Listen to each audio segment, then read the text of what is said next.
grueling races.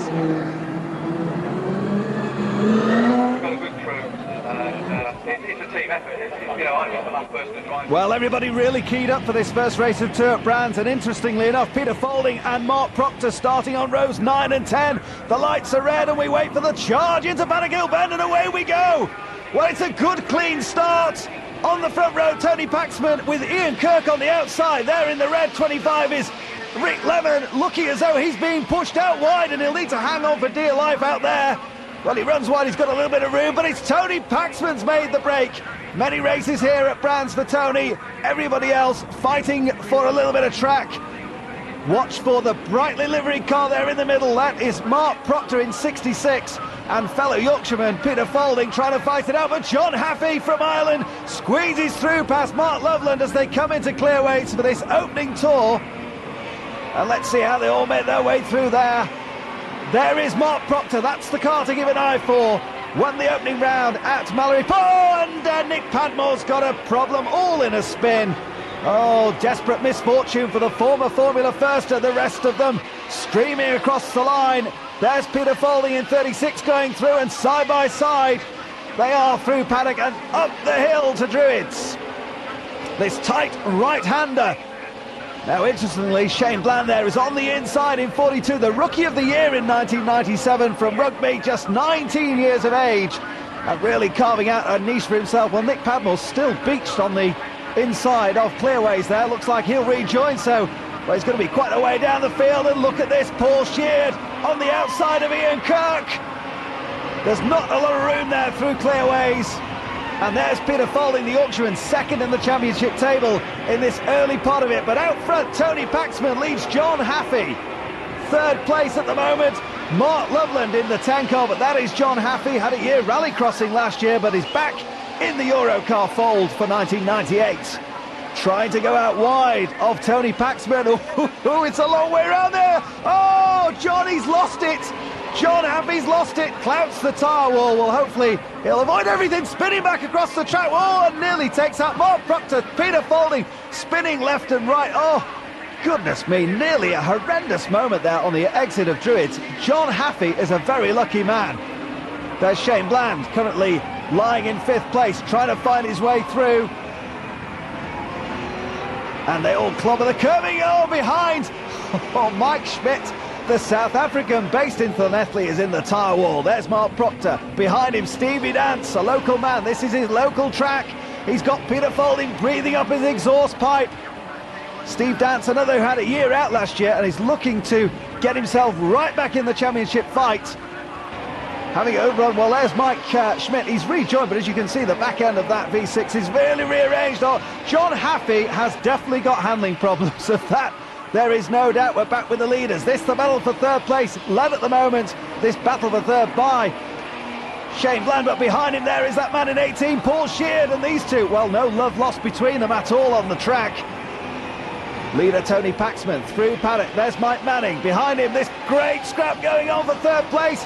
Paul Sheard 4th at the moment. Shane Bland ahead of him, occupying the racing line through there. They fight their way up the hill, and Tony Paxman sweeps through right-handed. Tony Paxman, incidentally, has been in Eurocar V6 racing right from the start in 1994 and has never won a race. Well, maybe he can make amends for that here at Brands, but it's a tall order. We've got yellow, so spinners again up front. Oh, and this time it's Mark Loveland, spins himself out of that third place. Up the hill again, they come the leaders then. Tony Paxman leads Mike Manning. Mike Manning's been inching himself closer and closer onto the back bumper of Tony Paxman. Round the corner they go and down the hill. Oh, look at the big slide on there from Mike Manning. A former rallycrosser himself. Cliff Butler streams through with Rick Lemon, and then Ian Kirk there in the 45 car with Chris Ayling tucked in behind, and Warren Salter, they're back way down in 10th, 11th place at the moment, but this is the scrap going on still for third place. It's a battle royal between Shane Bland in 42 and Paul Sheard in 18. But these two are out the front at the moment. They cross the line to complete another lap and turn right-handed down the long drop through Paddock Hill Bend. But Mike Manning looks to me like he's got a problem. That's not tyre smoke. That looks to me like serious engine problems for Mike Manning. And that could spell the end of Mike's race. Look at these two still at it. Go on there. They really don't give any away, do they? Back up the hill they come for the midfield runners. There's Chris Ayling running down in, well, up to 12th place now. Here they come again through Clearways and McLaren. Paul Sheard tucked right in there behind Shane Bland. And look who's been making steady progress through the pack, because up now into 5th place behind these two has come the championship leader, Mark Proctor. Only leads the championship by the merest of margin. Look for him in the 66 car as Paul Sheard goes round the outside of Shane Bland. Oh, that's a great manoeuvre but Bland fights back on the inside. They touch. Little bit of love nuzzling going on there, and look who's there to capitalise. The championship leader, Mark Proctor from Driffield in West Yorkshire. Up he comes, I should say North Yorkshire, beg his pardon. Paul Sheard must wonder what he's got to do. There is Sheard in 18. Mark Proctor right behind him. Mark, who's been at Brands many times before, not only in V6 Eurocar, which he's done for the last couple of years, but also in rally crossing, so we need to make sure that he doesn't turn left at the top of the hill. There's Andy Pike going through. Up the hill again they come. I'm amazed Mike Manning's managed to keep going, because he is seriously having engine problems. Still smoke bellowing. He's burning oil like fury underneath that engine cover. Oh, and in the background, Warren Salters all in a spin. Oh dear, oh me. Well, while Warren recovers, we're just going to take a short break, but join us for a thrilling conclusion when we come back. 11, and still the race going on furiously out front there. Tony Paxman still leading from Mike Manning, but Shane Bland and Paul Sheard, who've been at it hammer and tongs all the way through this race, are still there in 3rd and 4th place, but it's that man behind, Proctor, in 66, the Arco car we've got to keep an eye out for, as Shane Bland looks to the inside. On the outside, Paul Sheard, and Sheard runs wide, and surely that's let Proctor through. It is indeed. Mark Proctor leaps up, and Mike Manning, with all that engine problem he's been having, he's going to be sidelined. But Tony Proctor, no such problems for him, but Shane Bland, the youngster, as Nick Padmore, the back marker there in 56, moves out of the way. Shane Bland, the youngster, in 42, now up to 2nd place. And Steve Dance is now 5th. It is absolutely enthralling here on the Brands Hatch Indy Circuit. Let's just remind ourselves where we are. The race leader there goes through. Tony Paxman in the green car there. Shane Bland fighting it out side by side on the inside. Mark Proctor to the outside. Paul Sheard. Side by side they are up the hill. And Tony Paxman still leading them, but it's this battle behind him. Paul Sheard launching himself round the outside. Oh, it's a brave manoeuvre, and what a courageous piece of driving. He's going to make it stick as well.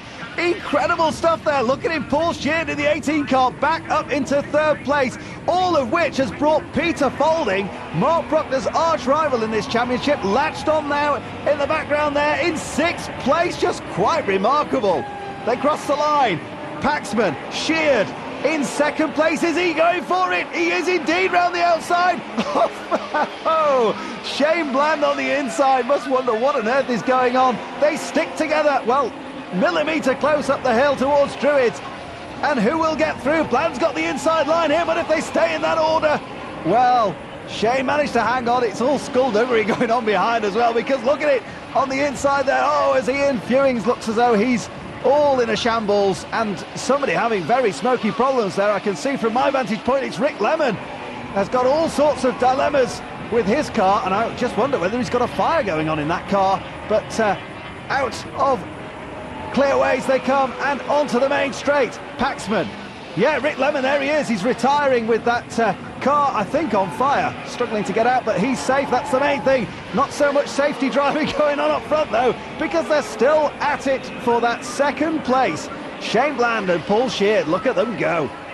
And this the final lap, and they're in contact. Oh, Shane Bland is spun out, or did he spin himself out? Well, we didn't get a great view of it, did we, sadly, but certainly contact there at Graham Hill Bend promotes Paul Sheard up into that 2nd spot. And look who's there behind him, Mark Proctor, but more importantly, the pit lady's going absolutely mad, because Tony Proctor wins his 1st ever Eurocar race after 4 years of trying. Oh, terrific stop, and is he happy? You betcha. Also, very, very happy indeed, Paul Sheard taking that 2nd place with Mark Proctor in 3rd, but the man of the moment has to be Tony Paxman. What about that win? I'm happy with Brands Hatch anyway, because I've raced it lots of times, but it just seemed to go my way for once. I want to keep right up in the championship this year.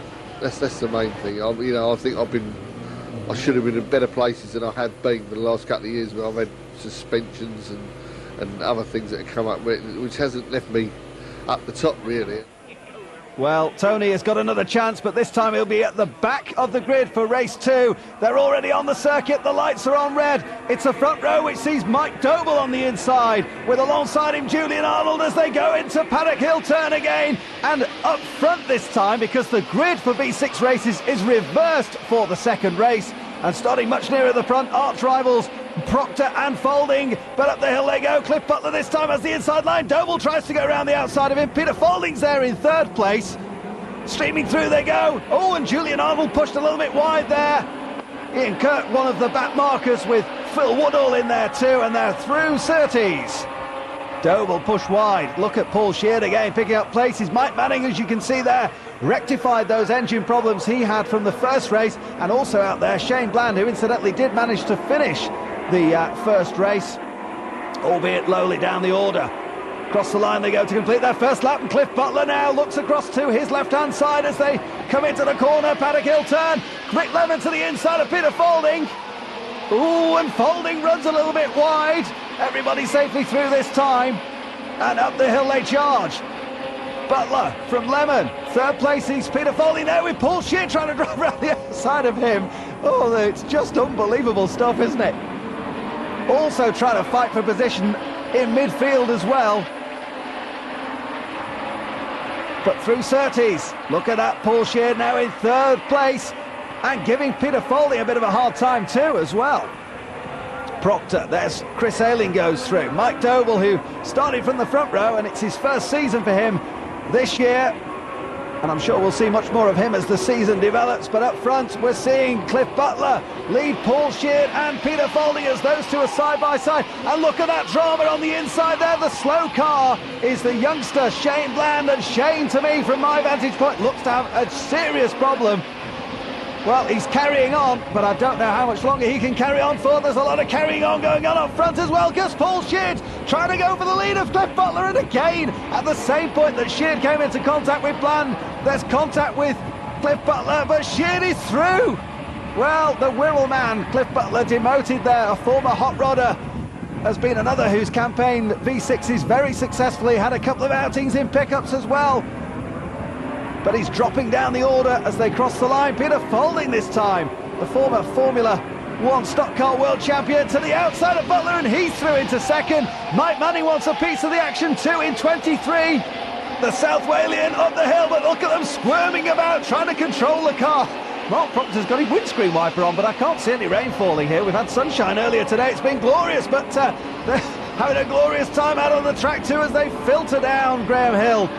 And towards the closing stages as through Surtees, the race order still out front. Paul Sheard in 18, there he goes through. Peter Folding, then Proctor.